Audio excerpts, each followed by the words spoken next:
Okay, this is for part 2 of homework paper 10. So we're going to go straight into the calculator section. Question 1. Write 12.38 to the nearest whole number. 12, easy peasy lemon squeezy. Write down the square of 5. 5 squared equals 25. And find the square root of 81. The square root of 81 is 9. Okay, nice easy start there. Question 2, simplify p plus p plus p plus p. This one would be 4p. Be careful, it's not p to the power of 4, it's 4p. This is 4 lots of p. Next one, 2b, or not 2b, sorry, r cubed, because we've got 3 lots of r there, or should I say there's r times r times r. It's not 3 lots of r, because that would then be 3r. This is r cubed. And finally, we've got 5t times 2w. One way I would double check these sorts of questions is just remember that you can repackage this such that the numbers go first and then the letters. So you can end up with 10tw for question 2c. Okay, moving on. Question 3. Mark has 650 songs on his MP3 player. Retro. He deletes 74 of these songs. Okay, remember this is a calculator. So what we'll do is we're going to be lazy bones here. And we're going to do 650. Take away 74, which is 756.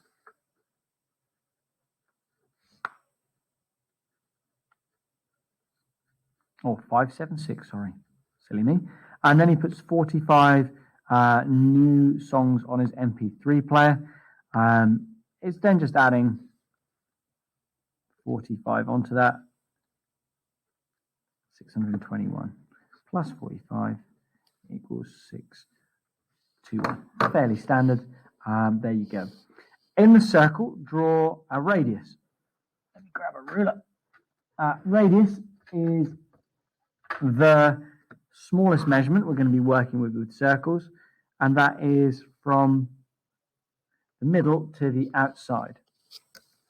All the way across would be the diameter, and all the way around would be circumference. So there's a couple of extra ones there for you. Question 5.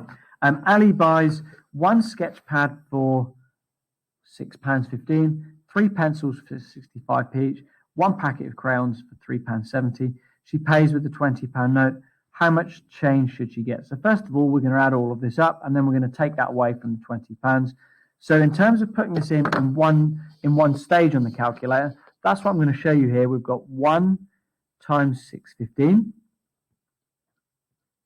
plus 3 times 0.65. So I'm going to write this in pounds. Be careful there not to leave that in pence. And then I have 1 times 3.7 or 3.70. Let's just put that in. 1. I could just be a bit simpler here. 615 plus 3 times 0.65, close brackets, plus 3.7. And my answer is 11.8. I need to be a bit mindful here. That actually is £11.80. She pays with the £20 note. So therefore, we're going to do 20, take away. I've got my answer stored on the calculator, so I'm going to press the answer button here. And that saves myself a little bit of time. So my final answer is 8.2. It's not 8.2, is it? It's £8.20. So don't forget that extra 0. Remember, interpret your calculator display carefully.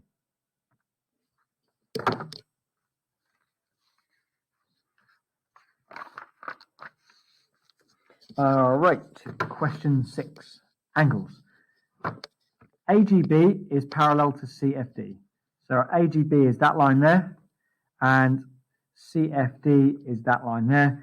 EFGH is a straight line. That's that line there. And CF is the same as GF. So CF is the same as GF. So that's that there. So that's telling us that this is an isosceles triangle inside there. Write down the value of x. So first of all, we know that x is going to be the same as the 96. Give a reason for your answer, because these are corresponding angles.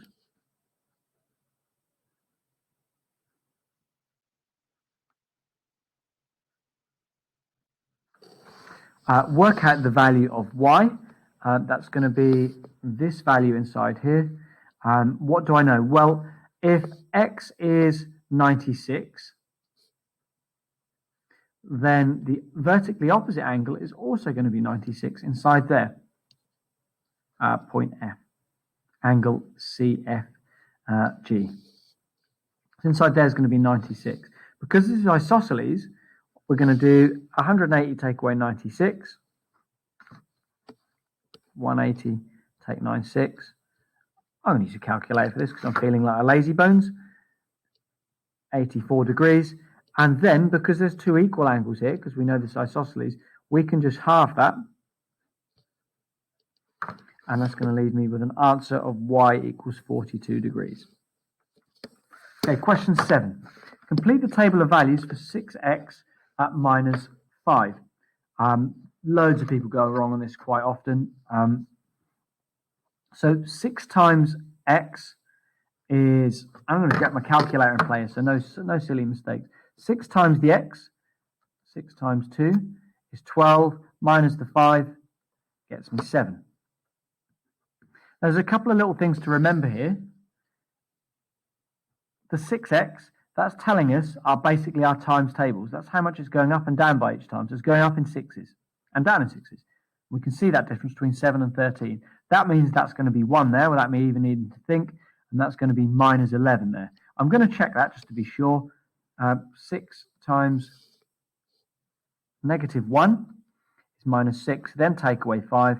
Oh, look, it is minus 11. So there's a useful little shortcut here if we pay attention to this leading value just before the x. On the grid, draw the graph of 6x minus 5 for the values x from minus 1 to plus 3. So we're going to plot all of these values. This up here represents 3 across and 13 up. This represents 2 across and 7 up. This is 1 across and 1 up. This is 0 and negative 5. And this represents minus 1 and minus 11. So I'm just going to write the coordinates up in there so I don't make any silly mistakes and plot each of them. So 3 across, 13 vertically, 2 across, and it was also 7 up. Yep, 2 across and 7 up. Oh, I fancy some 7 up. 1 across and 1 up, 1 by 1. Plot that carefully, halfway between 0 and 2.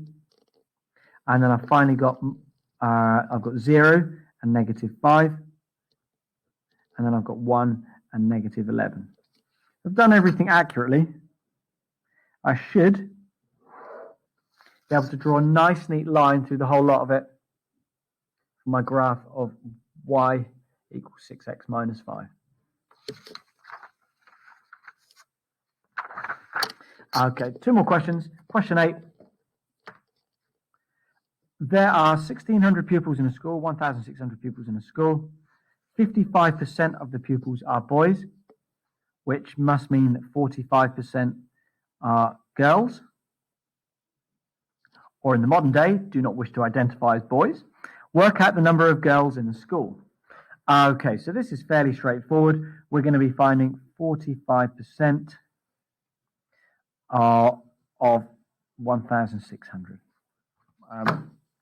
Let's use our calculator here. If you've got one of these calculators, that's nice because we've got a percentage button just above the brackets. But I think on the newer ones, the percentage button is down at the bottom. All we have to do is 45% times 1,600, and we've got 720. And we can do that in one calculation, 45% of. Remember when we hear the word of, that often means times. Fractions, 2/5 of, 45% of, that means times. Okay. Question 9. Here is a solid triangular prism. Work out the total surface area of the prism. Surface area. So that's basically that rectangle on the back, the triangle around the back there, this triangle on the front, this rectangle on the top of this wedge, and the rectangle underneath. So we've got 1, 2, 3 we've got 3 rectangles and 2 triangles that we've got to add up. So we're going to have to find 5 areas and add them up. So on the back here is 8 by 23. It's 23 deep and 8 up. 8 times 23. Let's just bang it on to a calculator. Let's be lazy bones. It's 184. On the bottom, the base of the whole shape is going to be 15 across by 23. 15 by 23. What I'm going to do is I'm just going to set my workout down here so I can see everything. So I've got 15 by 23. That equals 184. 15 by 23 is 345. Okay. On this diagonal surface, this plane here, it's 17 by 23. 17 there, 23 there. So that's a rectangle there. So we've got 17 lots of 23.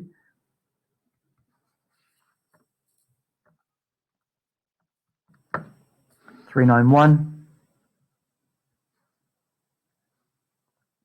And what we've got is we've got 2 triangles. We've got 8 by 15. We've got 1 triangle on the front. Now what I'm going to do is I'm going to take a bit of a shortcut here, and you'll hopefully see why. I've got 1 triangle on the front, which is 8 by 15. And I've got another triangle on the back, which is also 8 by 15. Now normally to find area of a triangle, I would do 8 by 15.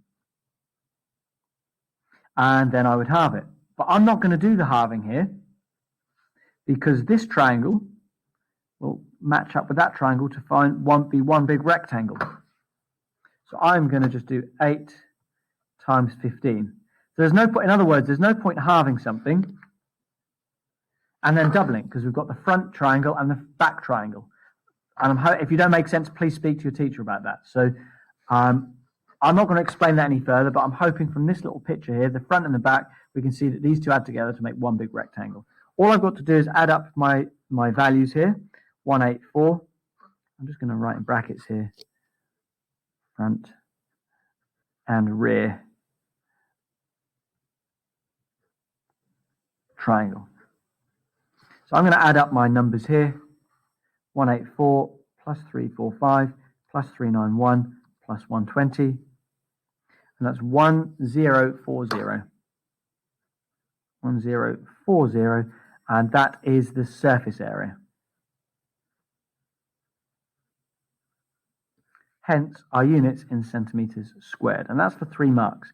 In terms of what marks you've got here, certainly if you've got at least all 3 of these, you get 1 mark.